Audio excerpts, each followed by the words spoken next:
Hello students, electricity को start करने के पहले हम शुरुआत करेंगे चार्ज से। जैसे कि पहले वीडियोस में भी हमने इसके बारे में कुछ बातें बताई हैं और फर्दर हम आगे बढ़ रहे हैं। चार्ज को हम डिनोट करते हैं Q से। इसका ध्यान रखिएगा, चार्ज कैसे क्वांटिटी है, स्केलर क्वांटिटी। और भी हम फिजिक्स के अंदर देखते हैं तो अलग अलग क्वांटिटीज, कुछ वेक्टर होती है, कुछ स्केलर होती है। तो हमने किसी क्वांटिटी को हमने स्केलर बताया और किसी को हमने वेक्टर बताया। तो यदि हमने स्केलर कह दिया है तो इसका क्या मतलब है, और यदि वेक्टर हमने इसको बता दिया है कि ये वेक्टर है तो इसका क्या मतलब है। तो सिर्फ वेक्टर और स्केलर कहने तक बात खत्म नहीं होगी, इसको ध्यान रखिएगा। बात तो अब यहां से शुरू होती है। यदि मैंने कह दिया कि सपोज दैट, जैसे फोर्स हमने कहा कि फोर्स वेक्टर, तो इसका मतलब है कि बात यहां खत्म नहीं, बात तो अब यहां से शुरू हो गई। यानी कि फोर्स वेक्टर लॉ को ओबे करेगा। यानी कि यदि हमको जब रिजल्टेंट फाइंड आउट करना है, यदि कोई भी वेक्टर क्वांटिटी है और हमने इसमें कह दिया कि भाई we have to find out the resultant values, then we have to follow vector laws. और यदि हमने कह दिया कि स्केलर क्वांटिटी है तो यहां पे बात खत्म नहीं। मतलब आपको ये समझना है कि यहां पर हम अलजेब्रिक सम को ओबे करेंगे। स्केलर मतलब अलजेब्रिक सम और वेक्टर यानी कि वेक्टर लॉस। और वेक्टर लॉस, जब हम वेक्टर को थोड़ा और डिटेल में, मैं आपको एक वीडियोस बनाऊंगा उसमें वेक्टर्स को डिटेल में हम पढ़ेंगे। तो वेक्टर में एडिशन, आप कहेंगे अरे एडिशन तो हमने बिल्कुल फर्स्ट क्लास से पढ़े हुए हैं, एलकेजी से पढ़े हुए हैं। हाँ, एडिशन, सब्ट्रैक्शन, मल्टीप्लिकेशन। लेकिन वेक्टर के जो एडिशन होते हैं, सब्ट्रैक्शन होते हैं और मल्टीप्लिकेशन होते हैं, इसका मेथड अलग होता है, तरीका अलग होता है। वो हमको समझना है कि भाई वेक्टर एडिशन कैसे होगा, वेक्टर सब्ट्रैक्शन कैसे होगा और वेक्टर मल्टीप्लिकेशन कैसे होगा। वेल, यहां हम जो बात कर रहे हैं स्केलर की बात कर रहे हैं। हमने कहा कि charge is scalar quantity. Scalar मतलब आपको ध्यान रखना है कि भाई अलजेब्रिक सम का फॉलो होगा, ठीक है। यहां पर आपको क्या करना है, अलजेब्रिक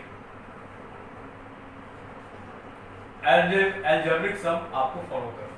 यानी कि जैसे सिंपल एडिशन, सिंपल सब्ट्रैक्शन करते हैं उस तरह से। फॉर एग्जांपल, मैंने कहा कि सपोज दैट कि भाई कोई बॉडी है, इस तरह से मैंने ऐसा बना दिया। इसका मतलब क्या हुआ कि कोई भी बॉडी, किसी भी तरह की बॉडी, सपोज दैट कि इस पर जो है 3 पॉजिटिव चार्ज है, ओके, और 2 नेगेटिव चार्ज है।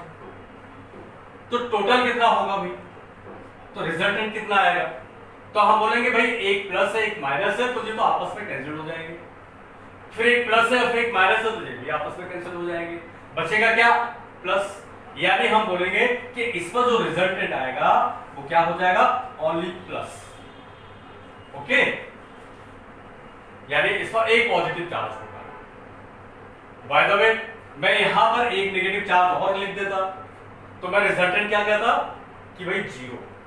मैं कहता कि इस पर नेट चार्ज जो होगा वो 0 होगा, यानी कि body will be neutral, okay. अब मैंने यहां क्या किया, यहां पर सिंपल जो है प्लस में से माइनस को सब्ट्रैक्ट कर दिया, प्लस माइनस कैंसिल कर दिए।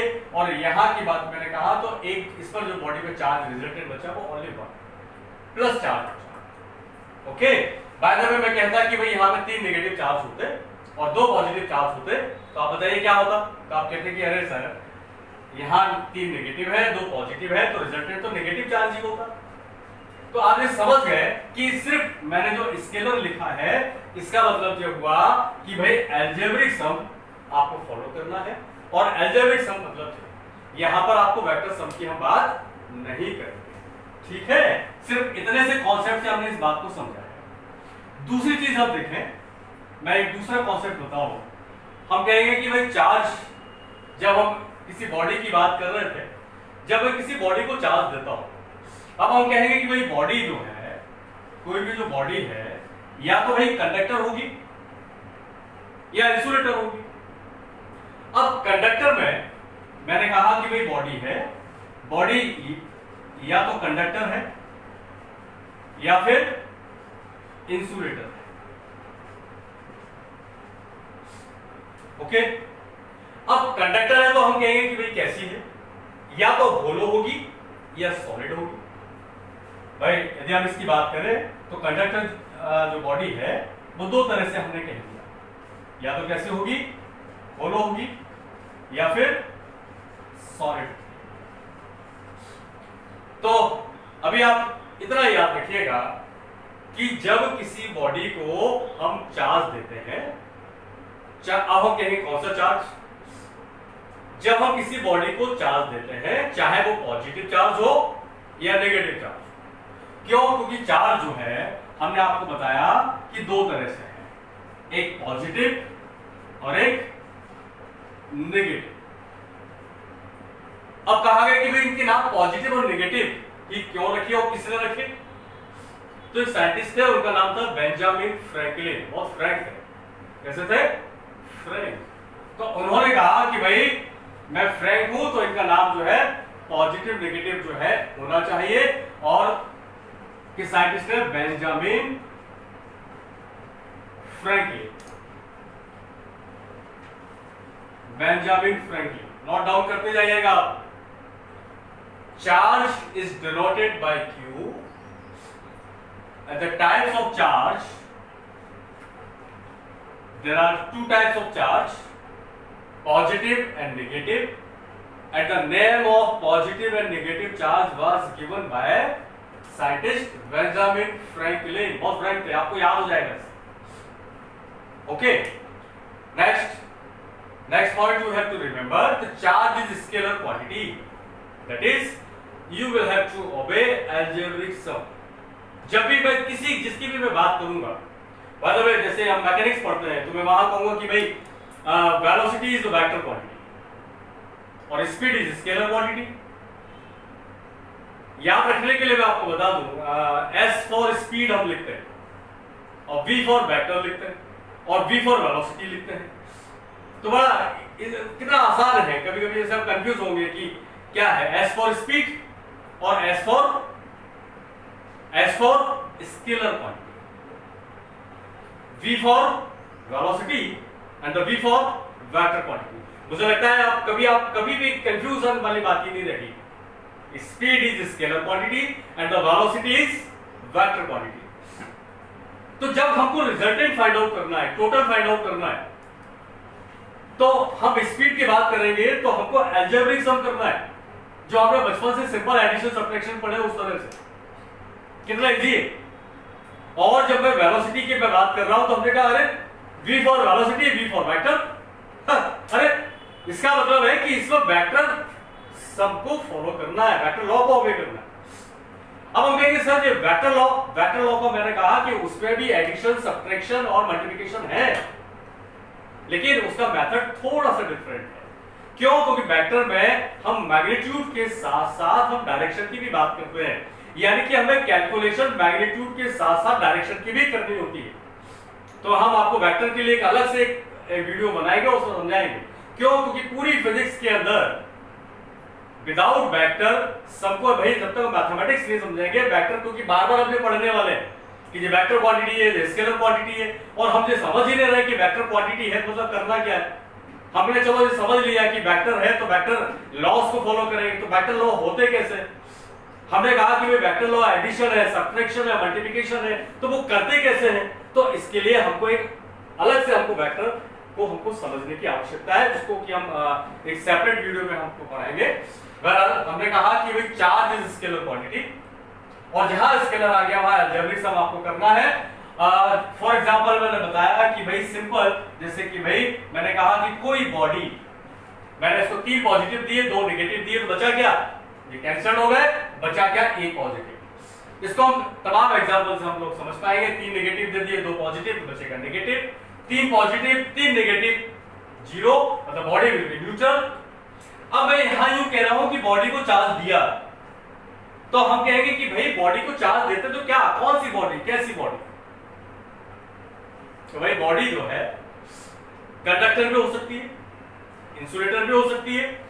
जब हम कंडक्टर की बात करेंगे तो अब कंडक्टर के अंदर हम कहेंगे कि होलो बॉडी है या सॉलिड है। तो अभी इतना याद रखिएगा कि जब भी किसी भी कंडक्टर को, किसी भी कंडक्टिंग बॉडी को, चाहे वो होलो हो या सॉलिड हो, कोई किसी भी तरह का चार्ज, वेदर पॉजिटिव और नेगेटिव, किसी भी तरह का चार्ज देंगे तो वो उसकी आउटर सरफेस पर ही, बाहर की सरफेस पर ही रहेगा, अंदर नहीं जाएगा। ओके, जैसे मैंने कहा कि कोई बॉडी है, चाहे वो स्फेरिकल हो या किसी भी तरह की हो, तो वो चार्ज कहां रहने वाला है? बाहर ही रहेगा, बाहर ही रहेगा। यदि मैंने पॉजिटिव दिया तो पॉजिटिव रहेगा, बाद में मैं नेगेटिव दे देता तो नेगेटिव चार्ज रहेगा। हाँ, ऐसा हो सकता है कि जैसे ये स्फेरिकल मैंने बॉडी बनाई है, चाहे मैं होलो बनाऊं या सॉलिड बनाऊं, चाहे मैं होलो बनाऊं या सॉलिड बनाऊं, तो कहां रहने वाला है चार्ज? बाहर ही रहेगा। अब यहां से हमारे दिमाग में क्वेश्चन आएगा कि बाहर ही क्यों रहता? तो उसका आंसर जो है कि जब भी किसी बॉडी को चार्ज देते हैं तो वह आउटर स्फीयर भी रहेगा, क्योंकि to acquire minimum potential energy. इसका आंसर दे, whenever charge either positive or negative is given to any conductor, either hollow or solid, then it spreads only, it distributed only outer surface to acquire minimum potential energy। अभी इतना याद रख लो। अब आप कहेंगे sir इसका क्या मतलब है to acquire minimum potential energy? इसको भी मैं आपको समझाऊंगा। हाल फिलहाल ये कभी कभी क्वेश्चन आता है कि ऐसा क्यों है और ऐसा क्या होगा। ओके, जब मैं इंसुलेटर की बात करूंगा, जैसे इंसुलेटर मैंने सॉलिड की बात की या इंसुलेटर वो होलो है, तो जैसा भी वो होगा तो इंसुलेटर की कंडीशन में चार्ज उसकी होल बॉडी में, जहां जहां बॉडी है उसकी पूरी बॉडी के अंदर डिस्ट्रीब्यूट हो जाएगा। ओके, इतना ध्यान रखिएगा। अभी सिर्फ हमने चार्ज की बात की, इतना समझा, यहां तक कुछ एग्जांपल समझा। ये एग्जांपल इंपॉर्टेंट है, इसको ध्यान रखिएगा, इसमें क्वेश्चन आते हैं इंपॉर्टेंट। और जब इंसुलेटर की बात करते हैं तो चार्ज कहां होगा? चार्ज कहां होगा? इन वॉल्यूम, पूरे अंदर डिस्ट्रीब्यूटेड हो जाए, इसको ध्यान रखिएगा। और यहां पे क्या होगा? सरफेस पर होगा, आउटर सरफेस। और जब सरफेस पर होता है तो हम कहते हैं, आगे पढ़ेंगे तो बोलते हैं सरफेस चार्ज डेंसिटी, और जब वॉल्यूम में होता है तो हम कहते हैं वॉल्यूम चार्ज डेंसिटी। और आगे पढ़ते जाएंगे। अभी मैं आपको सिर्फ क्या कर रहा हूं कि टर्मिनोलॉजी आपको ताकि याद हो जाए कि हाँ सर ने कुछ सरफेस चार्ज डेंसिटी कुछ बताया, वॉल्यूम चार्ज डेंसिटी कुछ बताया। हाँ, कुछ बताया कि वॉल्यूम चार्ज डेंसिटी तब होगा जब चार्ज वॉल्यूम में जाएगा, और वॉल्यूम में कब जाएगा? जब बॉडी इंसुलेटिंग होगी। ओके, आप नोट डाउन कर लीजिए। इसके बाद कुछ और मैं यहां बताता हूं। नोट डाउन कर लिया है? यहां आप देखें, चार्ज जो है कैसा होगा? क्वांटाइज्ड होगा। ये प्रॉपर्टीज बता रहा हूं चार्ज के बारे में। चार्ज हमेशा क्वांटाइज्ड होगा। हम कहेंगे क्वांटाइज्ड का क्या मतलब है? समझते हैं? इसको हम मिटा देते हैं।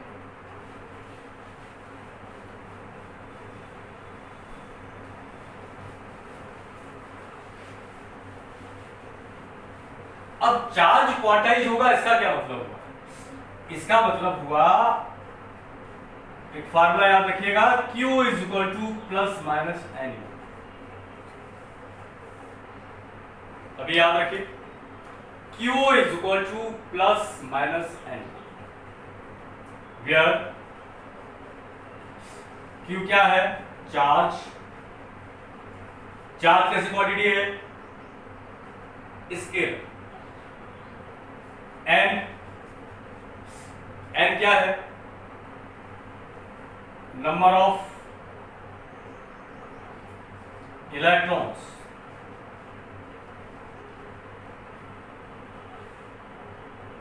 इलेक्ट्रॉन की बात की तो इलेक्ट्रॉन के बारे में भी कई सारी बातें हैं, आपको पढ़ाएंगे आगे। Electron was discovered by J Thomson, scientist का नाम है, उनका नाम है, और उन्होंने इलेक्ट्रॉन के बारे में बताया। अब इलेक्ट्रॉन के चार्ज के बारे में किसने बताया, इलेक्ट्रॉन के स्पेसिफिक चार्ज के बारे में किसने बताया, ये बताने वाले हैं। बहरहाल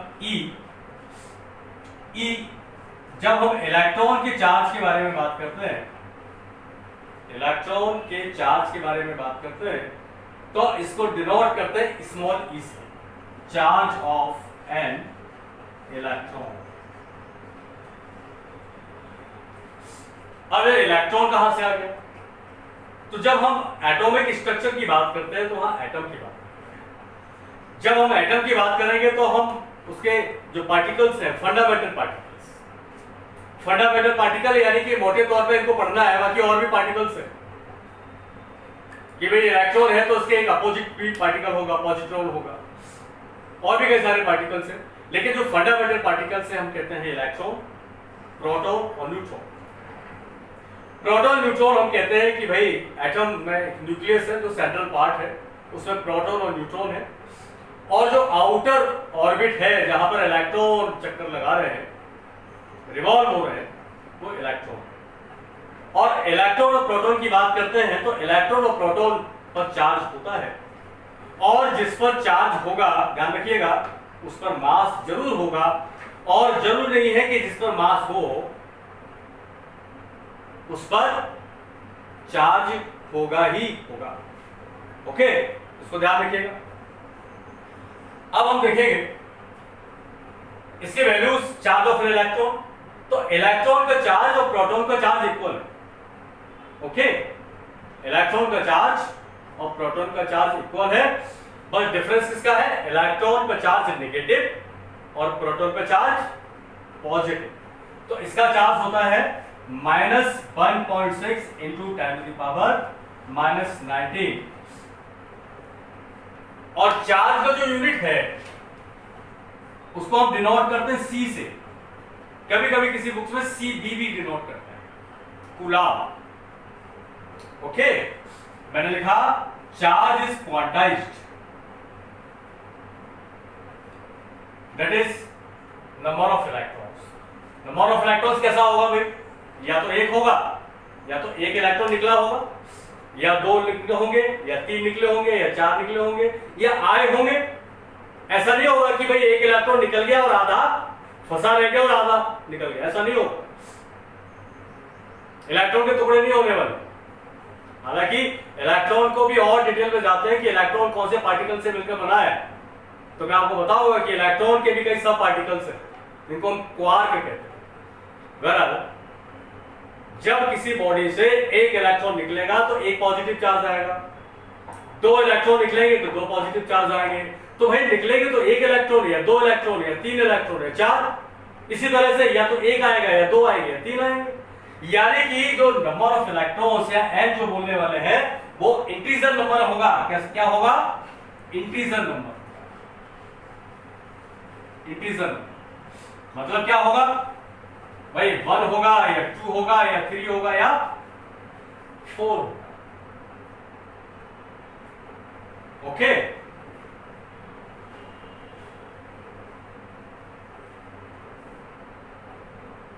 यानी कि फ्रैक्शन नंबर नहीं होगा भाई, ठीक है ना। यहां पे इंटीजर में 0 1 2 3 4 ऐसे, यानी कि फ्रैक्शन में नहीं होगा कि भाई आपने कहा कि आधा इलेक्ट्रॉन या 1/3 इलेक्ट्रॉन या 2/3 इलेक्ट्रॉन, ऐसा नहीं होगा। यानी इसका क्या मतलब हुआ क्वांटाइज का, इसका मतलब जो हुआ कि किसी बॉडी पर जो चार्ज होगा, किसी बॉडी में चार्ज होगा, या तो वो +-E या +-2E या +-3E, इस तरह से होगा, या फिर 0 होगा, या तो चार्ज नहीं होगा, या +-E या +-2 या +-3। ठीक है, इसको ध्यान रखिए। तो एक प्रॉपर्टीज हमने देखी कि charge is always quantized. Quantized यानी कि इंटीजर नंबर में हमेशा इंटीजर मल्टीपल में चार्ज होता है। ओके, और इलेक्ट्रॉन का चार्ज हमने बताया, इसको याद रख लीजिएगा, -1.6 × 10⁻⁻19 कूलम। ओके, आपने नोट डाउन कर लिया। Charge positive and negative, and the name of positive negative charge was given by Benjamin Franklin. आपने नोट डाउन कर लिया, मैं इसको मिटा दूं। ओके, ये जो हमने लिखा है formula Q is equal to plus minus any, यहां पर भी न्यूमेरिकल्स होंगे।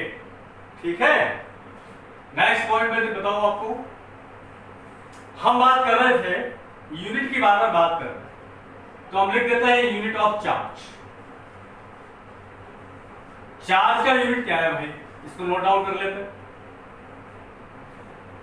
तो हमने आपको इसके पहले की वीडियो में आपको ये बताया था, जब हम इलेक्ट्रिसिटी पढ़ते हैं तो इलेक्ट्रिसिटी की मतलब हुआ, इलेक्ट्रिसिटी का मतलब चार्ज। अब चार्ज स्टेशनरी है, यानी कि जब चार्ज स्टेशनरी कंडीशन में होगा, और उस वक्त हम जो स्टडी करने वाले हैं कि स्टेशनरी है तो क्या क्या होगा, तो उसको कहते हैं इलेक्ट्रोस्टैटिक्स। यानी कि इलेक्ट्रोस्टैटिक्स में हम जब चार्ज स्टेशनरी है उसकी स्टडी करने वाले हैं कि चार्ज रुका हुआ है स्टेबल कंडीशन में तो क्या होगा, पॉजिटिव है नेगेटिव है या दोनों पॉजिटिव नेगेटिव है, लेकिन स्टेशनरी कंडीशन में तो वो इलेक्ट्रोस्टैटिक्स। हाँ, यदि चार्ज फ्लो करने लग जाए, करंट कंडीशन में आ जाए, डायनेमिक हो जाए, तो हम उसको कहते हैं इलेक्ट्रोडायनेमिक्स या फिर करंट इलेक्ट्रिसिटी। तो हम फर्दर चैप्टर में पढ़ेंगे। करंट इलेक्ट्रिसिटी चैप्टर जो है हमारे 12th में भी है, 10th में भी है, और उसके प्रीवियस जब फाउंडेशन पढ़ते हैं तो उनमें भी है। बराबर, हमने कहा यूनिट ऑफ चार्ज, इसको हम डिवाइड करते हैं एक ESU और एक डिवाइड करते हैं EMU।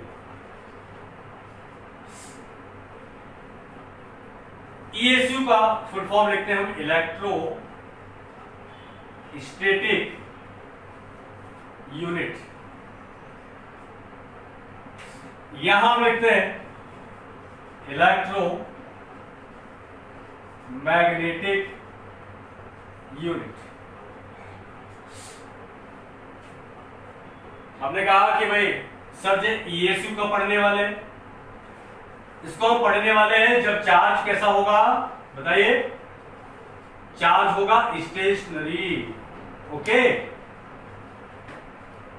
जब चार्ज स्टेशनरी है तब हम पढ़ने वाले हैं ESU यूनिट। और EMU की बात करें तो चार्ज यहां पर कैसा है, चार्ज डायनेमिक, चलने वाला है, यानी कि हम बात करेंगे करंट।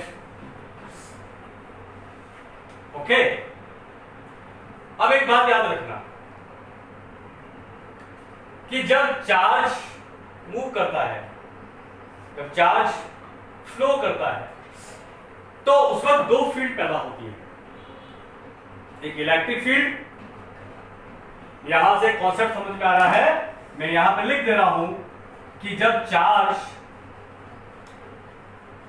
फ्लो करता है, मूव करता है, तो कौन कौन सी फील्ड होगी, एक इलेक्ट्रिक फील्ड होगी, इलेक्ट्रिक फील्ड, और magnetic field.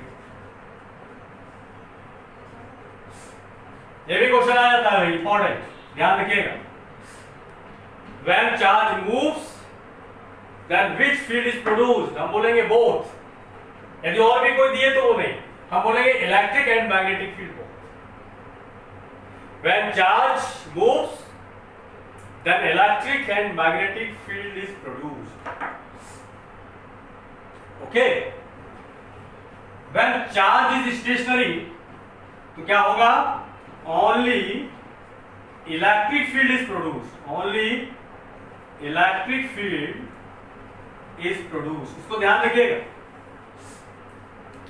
Stationary charge produces only electric field, while moving charge produces electric and magnetic field both. Remember? हमने कहा अच्छा बात समझ आई।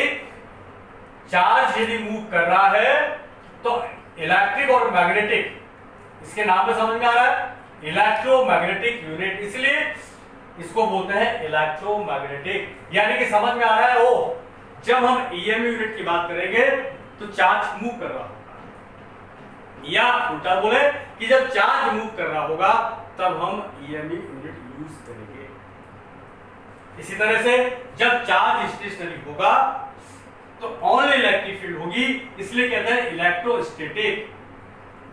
ओके, अब इसको जो है हमने दो पार्ट में डिवाइड किया, एसआई और सीजीएस। ध्यान रख लीजिएगा, एसआई यूनिट हम लिखते हैं कूलाम और सीजीएस यूनिट लिखते हैं स्टेट कूलाम। भाई स्टेट दिख रहा है ना, इसलिए हम लिख देते हैं स्टेट कूलाम, एसटीएटी, या फिर शॉर्टकट में एसटी भी लिख देते हैं, स्टेट कूलाम। यदि कोई आपसे पूछता है कि भाई कूलाम इलेक्ट्रोस्टैटिक यूनिट है या इलेक्ट्रोमैग्नेटिक यूनिट है, तो आप बताइए कूलाम इज इलेक्ट्रोस्टैटिक यूनिट। यानी कि इस कंडीशन में चार्ज स्टेशनरी है। और ईएमयू में क्या है, यहां पर हम यूनिट लिखते हैं एब कूलाम। एब कूलाम, एब कूलाम का क्या मतलब हुआ, फुल फॉर्म लिखते हैं एब्सोल्यूट कूलाम, बोलते हैं हम इसको एब कूलाम। ओके, कई बार क्वेश्चन आता है कि एब कूलाम कौन सा यूनिट है, ईएससी यूनिट है या ईएमयू यूनिट है, तो आप बताएंगे ईएमयू यूनिट है। आपसे कई बार पूछेंगे कि स्टेट कूलाम कैसा है, तो स्टेट कूलाम ईएससी यूनिट है जो कि सीजीएस में है। ओके, जब हम न्यूमेरिकल्स की बात करते हैं, जब हम न्यूमेरिकल्स की बात करेंगे तब हमको इसकी जरूरत पड़ेगी, कन्वर्जन की जरूरत पड़ेगी कि भाई एसआई में आपको गिवन होगा, आपको सीजीएस से फाइंड आउट करना है, या सीजीएस में गिवन होगा, आपको एसआई में फाइंड आउट करना है, तो कन्वर्जन में जरूरत पड़ेगी। तो अभी याद रख लीजिएगा 1 coulomb is equal to 3 × 10⁹ state coulomb. इसको याद रख लीजिएगा, नोट डाउन करते जाइए मेरे साथ साथ। पूरी फिजिक्स 11, 12 नीट आईआईटी, आपकी पूरी फिजिक्स इनिशियल से लेके टॉप तक आप सीधे समझ जाएंगे। आपको कुछ नहीं आता हो, आप वीडियोस देख लीजिए। Okay, 1 coulomb is equal to 3 × 10⁹ state coulomb. इसको याद रखिएगा, ये न्यूमेरिकल में काम आने वाला है। ठीक है, इसको मिटा दें।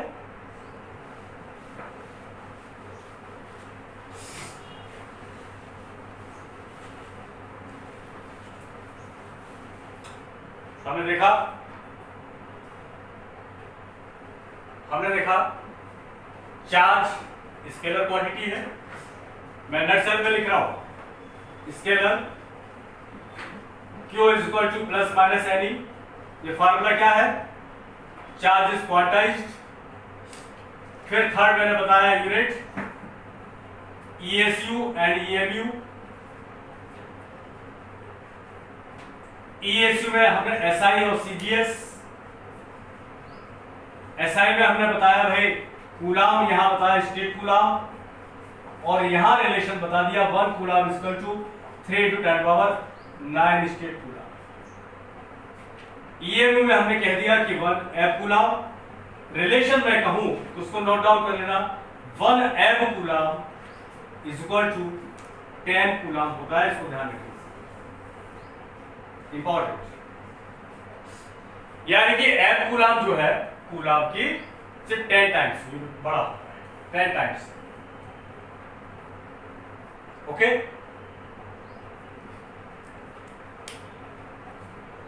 इसको नोट डाउन कर लीजिए।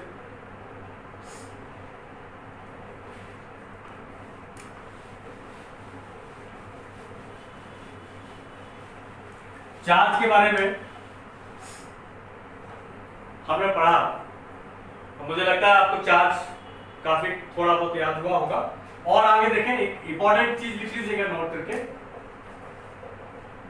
क्या होता है, आपने सुना होगा, हमारे परम आदरणीय, परम सम्मानीय, आपने जो है आइंस्टीन महोदय का नाम सुना होगा। अल्बर्ट आइंस्टीन, उन्होंने एक आइंस्टीन थ्योरी ऑफ रिलेटिविटी, एक मास एनर्जी इक्वेशन अलग है, इसको ध्यान रखें, एक मास एनर्जी इक्वेशन अलग है और एक आइंस्टीन थ्योरी ऑफ रिलेटिविटी अलग है। तो मैं बात कर रहा हूं Einstein theory of relativity, theory of relativity. तो हम कहेंगे सर जी यहां पर आप बात बता रहे थे चार्ज, यहां पर थ्योरी ऑफ रिलेटिविटी कहां से आ गई? समझ आएगा। आइंस्टीन थ्योरी ऑफ रिलेटिविटी का जो फार्मूला है m equal to m not under root 1 minus v upon c whole square. अभी इतना याद रखिएगा, ये जो फार्मूला है वो काफी जगह यूज होने वाला है, मैकेनिक्स में फार्मूला होगा, एटॉमिक स्ट्रक्चर की हम बात करेंगे वहां पर इस फार्मूले की बात करते हैं, कई जगह यूज होने वाला है। क्या मतलब हुआ? इसका मतलब जो हुआ यहां पर वेयर m को हम क्या कहते हैं? m को हम कहते हैं dynamic mass, dynamic mass. m not, इसको m नॉट बोल देते हैं, m नॉट। m नॉट को कहते हैं rest mass, rest mass. v क्या कहते हैं? v वेलोसिटी ऑफ बॉडी, और c क्या है? c हम कहते हैं speed of light, speed of light. ध्यान रखिएगा c के जो वैल्यूज है अप्रोक्सीमेटली, ये अप्रोक्सीमेटली का मैंने साइन लगा दिया, 3 into 10 to the power 8, actual values है 2.99 समथिंग कुछ, 3 into 10 to the power 8 metre पर सेकेंड स्पीड ऑफ लाइट। जब हम लाइट पढ़ेंगे तो आपको बताएंगे speed of light. Speed of light के बारे में भी कैसे फाइंड आउट हुई, तो अलग अलग साइंटिस्ट है, फ्लीजो है, फोको है, ठीक है। तो ये कैसे सब कुछ हुआ, बहरहाल याद रखिएगा सी यहां पर क्या है? c is the speed of light, इसके वैल्यूज है 3 into 10 to the power 8 metre पर सेकेंड, और v है वेलोसिटी ऑफ बॉडी। मतलब क्या है कि ये हमारे जो सर है, आइंस्टीन सर है, वो हमको ये बताते हैं कि जब कोई बॉडी या कोई पार्टिकल उसकी वेलोसिटी इतनी तेज हो जो कि स्पीड ऑफ लाइट के कंपेयर में हो, स्पीड ऑफ लाइट के बराबर तो नहीं होगी लेकिन उसके कंपेयर में भी है, मतलब काफी ज्यादा है, तो उसका मास तो क्या होगा? इसका मतलब जो है फार्मूला हमको एक कॉन्सेप्ट देता है कि जब वेलोसिटी बढ़ती है, किसकी वेलोसिटी? जैसे जैसे कोई बॉडी है उसकी वेलोसिटी बढ़ाते जाए, मतलब उसकी स्पीड बढ़ाते जाए और तेज होता जाए और तेज होता जाए। यदि उसकी स्पीड बढ़ गई तो ध्यान रखना उसका मास भी बढ़ता जाता है। यानी कि मास कोई जरूरी नहीं है कि एक जैसा ही रहे, यानी कि मास of body depends on its speed, उसकी स्पीड पे भी डिपेंड करता है। यानी कि मास यदि रुका हुआ है, स्टेबल कंडीशन में है, तो मास उतना ही रहना है। हाँ, लेकिन यदि किसी बॉडी को यदि तेज चलाते गए इतनी तेज चलाते गए कि स्पीड ऑफ लाइट के कंपैरिजन में है, तो विश्वास मानना उसका जो मास यदि मेजरमेंट किया जाए तो उसका मास रेस्ट मास की कंडीशन में ज्यादा होगा। यानी कि velocity, as velocity increases mass of body increases. तो कॉन्सेप्ट क्या समझाता है? कॉन्सेप्ट ये कहता है कि मास ऑफ बॉडी, बॉडी में कोई पार्टिकल भी हो सकता है, मास of body depends on its velocity, कितना अच्छा है ना कॉन्सेप्ट। ये यहीं पर आप भूल मत जाइएगा, क्योंकि जब हम आईआईटी के क्वेश्चंस को पढ़ेंगे तो एक दूसरे को कोरिलेट करना है। इलेक्ट्रिसिटी पढ़ रहे होंगे तो मैकेनिक्स से कुछ फंडे आ जाएंगे, कुछ साउंड के फंडे आ जाएंगे, कभी लाइट के कुछ फंडे आ जाएंगे, यानी कि एक दूसरे के कॉन्सेप्ट को जोड़ना है हमको। ओके, यानी कि मास of body depends on its velocity. तो कहेंगे कैसे? हम कहेंगे वेलोसिटी बढ़ेगी तो मास बढ़ेगा, और यदि वेलोसिटी कम होगी तो मास कम होगा। दिस इज द कॉन्सेप्ट और it is called Einstein's theory of relativity. हम कहेंगे सर पढ़ रहे थे हम इलेक्ट्रिसिटी, बात हम कर रहे थे चार्ज की, एकदम ये कहां से प्रकट हो गया mass? Einstein's theory of relativity. जब हम आइंस्टीन की बात करते हैं तो हम मास एनर्जी इक्वेशन की भी बात करते हैं। बहरहाल तो हम आगे आपको पढ़ाएंगे, इतना आप लोग समझ लीजिए। अब हम कहेंगे ये कॉन्सेप्ट मैंने क्यों बताया? मैंने आपको इसलिए बताया कि किसी बॉडी का जो मास है वो कभी भी एक जैसा नहीं रहेगा, वो उसकी वेलोसिटी पर डिपेंड करेगा। यानी कि वेलोसिटी में बढ़ाता जाऊं बढ़ाता जाऊं बढ़ाता जाऊं, यानी कि मास बढ़ता जाएगा। हम कहेंगे सर जब मास वेलोसिटी पे डिपेंड कर रहा है, वेलोसिटी बढ़ने पे मास बढ़ रहा है, तो क्या चार्ज भी ऐसा हो सकता है क्या? हाँ, हम कहेंगे यही तो कॉन्सेप्ट मैं आपको समझाने वाला हूं कि चार्ज ऑफ एनी बॉडी, किसी बॉडी पर जो चार्ज है वो जितना है उतना ही रहेगा। हम चाहे उस बॉडी को कितना भी तेज चला दें तो उसका मास तो बढ़ रहा होगा, लेकिन but the charge remains constant. Charge remains constant. It means the value of charge doesn't depend on velocity. That is, it doesn't obey Einstein's theory of relativity. तो क्या लिखा? कॉन्सेप्ट क्या लिखा? कॉन्सेप्ट लिख लीजिएगा कि charge doesn't depend on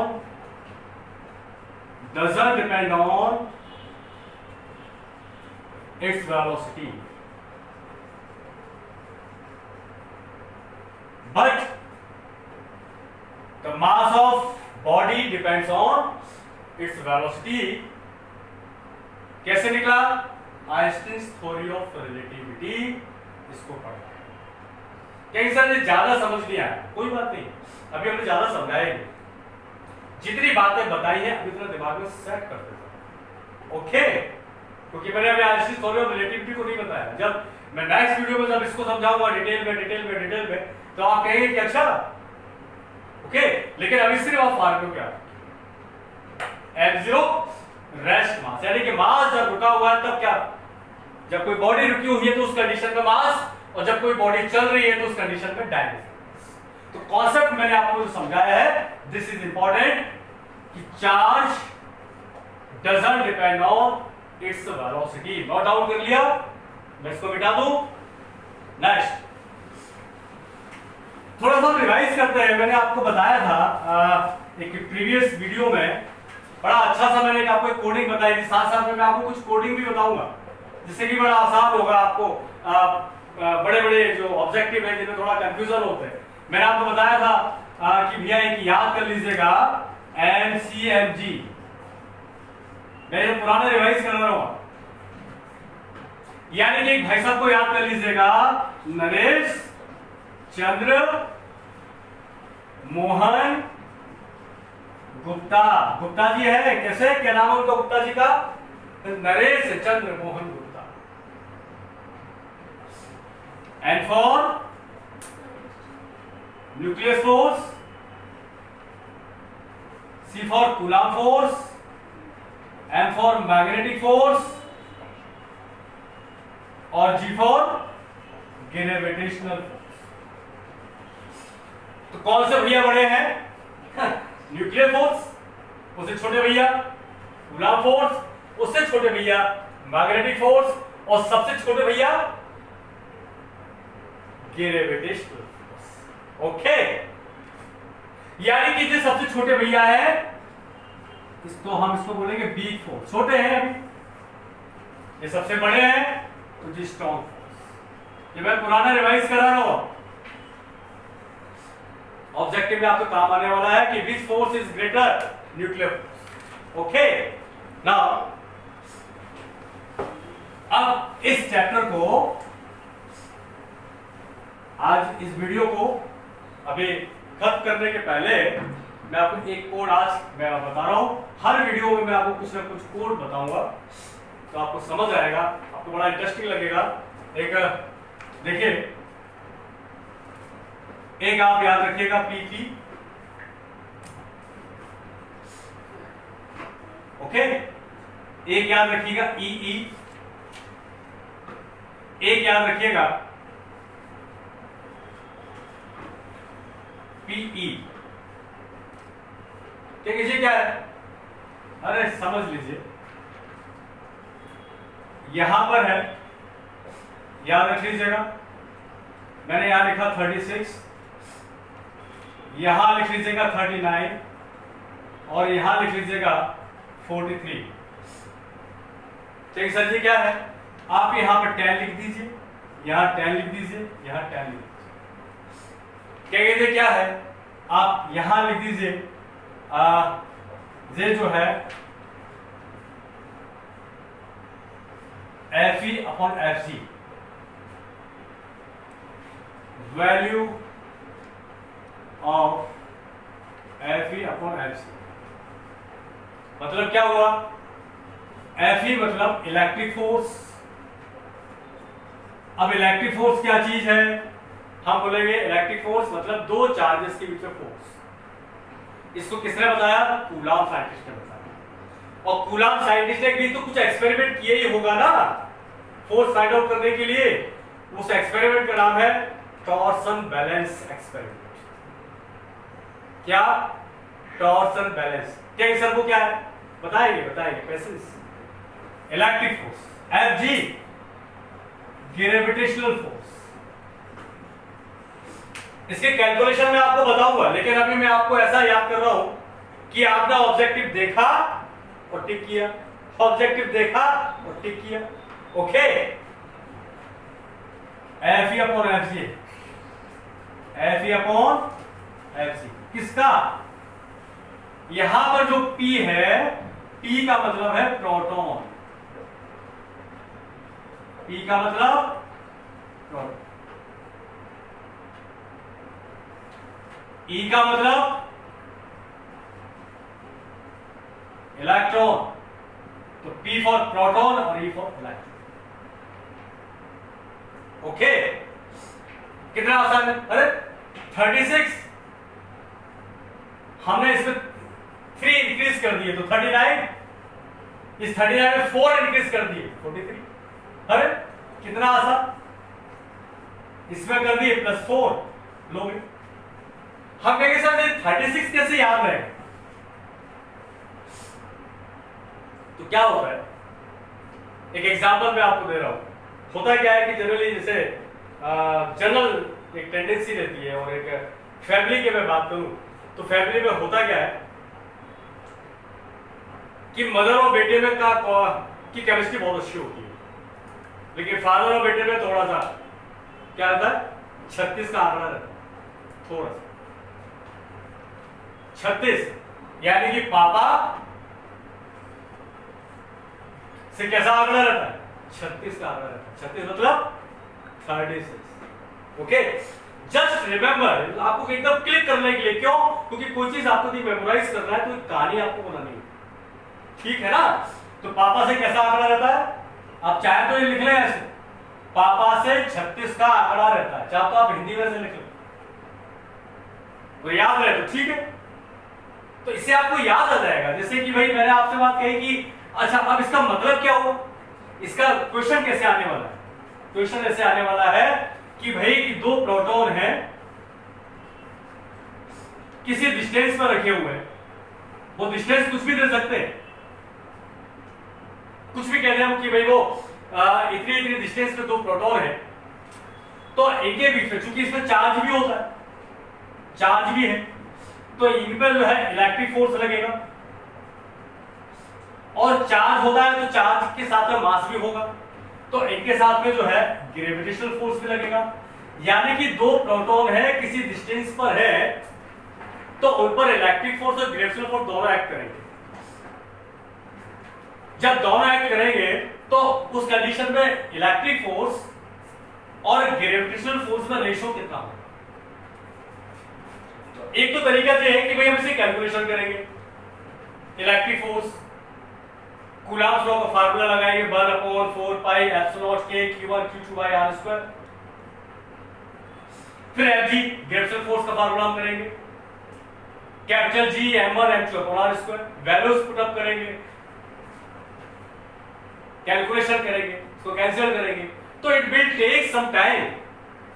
but in competition आपने देखा यू किया, आपने देखा यू किया, यानी कि आपका यदि 2 घंटे का पेपर है या 1 घंटे का पेपर है, 1 घंटे का पेपर है तो आपको सॉल्व कर लेना चाहिए 20 मिनट के अंदर, तब तो फिजिक्स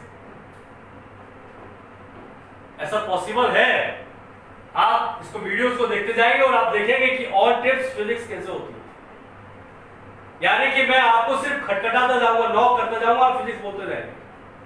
यानी कि दुनिया में सबसे यदि आसान कोई सब्जेक्ट है तो वो फिजिक्स है।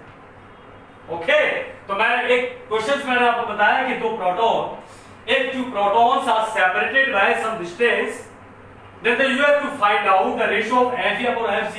तो आपने कहा 2 प्रोटॉन, ओ 2 प्रोटॉन pp मतलब पापा से 36 का आंकड़ा 36, तो 10 to the power 36। Suppose that कि इसका उल्टा यदि वो कर दे कि Fg अपॉन Fe बताइए, तो उसको उल्टा कर देंगे 1 अपॉन 10 टू द पावर 36, यानी कि 10 टू द पावर -36। एक याद रखिएगा, तो आप उसका उल्टा कर लेंगे। इसी तरह से हो सकता है कि 2 प्रोटॉन के बारे में नहीं पूछे, ऐसे कहे कि 2 electron, if 2 electrons are separated by distance, तो pp उसी से मिलता जुलता ee, तो भाई 3 प्लस ये 39। जब ये दोनों हो गए तो भाई इनका अलग अलग ले लिए pe प्लस 4 के 43, यानी कि न्यूमेरिकल इसमें भी कोई आएगा तो इन्हीं में कॉम्बिनेशन में सी आने वाला। या तो 36 आंसर सही है, 39 है, 43 है, कौन सा क्लिक करेंगे आपको समझ में आ रहा है? पापा से 36 का आंकड़ा है, ठीक है। ये सारे जो कोडिंग्स मैं आपको जो बता रहा हूं, मैंने कभी अपने क्लासेस में मैंने अपने स्टूडेंट्स को मैंने बताया, तो आज थाउजेंड्स की संख्या में जो है कई सारे डॉक्टर्स और कई सारे इंजीनियर्स हैं जो बहुत बड़ी बड़ी जगह पर है, और कई तो ऐसे स्टूडेंट्स हैं जो मेरे मुझसे बड़े ऑफिसर हैं, मतलब कई कलेक्टर है, कोई एसडीएम, मतलब मैंने उनके अंडर में काम किया। मेरे पढ़ाए हुए स्टूडेंट जो डॉक्टर हो गए, इंजीनियर हो गए, एंड देन आईएएस हो गए। क्योंकि टीचिंग इज माय पैशन, मेरा टीचिंग पैशन है, हॉबी है। क्योंकि मैं मजिस्ट्रेट हूँ और मैं क्लास नहीं लेता हूँ, लेकिन लॉकडाउन है, लॉकडाउन के कंडीशन में या फर्दर आप इसका यूज करेंगे, इसलिए मैं आपको ये सारी चीजें मैं आपको बता रहा हूँ।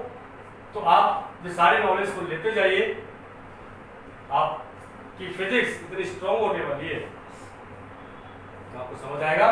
तो 36, 39, 43 आज का कोड मैंने जी बताया। तो अभी तक मैंने आपको 2 कोड बताए हैं, एक मैंने आपको बताया है एनसीएमजी नरेश चंद्र मोहन गुप्ता, और एक मैंने आपको बताया है पापा से 36 का आंकड़ा रहता है, यानी कि pp 2 proton separated by some distance, then you have to find out the ratio of Fe by Fg. The answer will be 10 to the power 36 and so on. Okay, मुझे लगता है आप इसका काफी यूज करेंगे, काफी बेनिफिशियल है। और नेक्स्ट जो मैं आपको वीडियो बनाऊंगा वो आप इसको देखिएगा, इसका नेक्स्ट पार्ट। और आप तो बस वीडियोस देखते रहिए, और फिजिक्स और अदर सब्जेक्ट्स के भी मैं आपको इसमें अपलोड करूंगा। और thank you very much, all the best, thank you.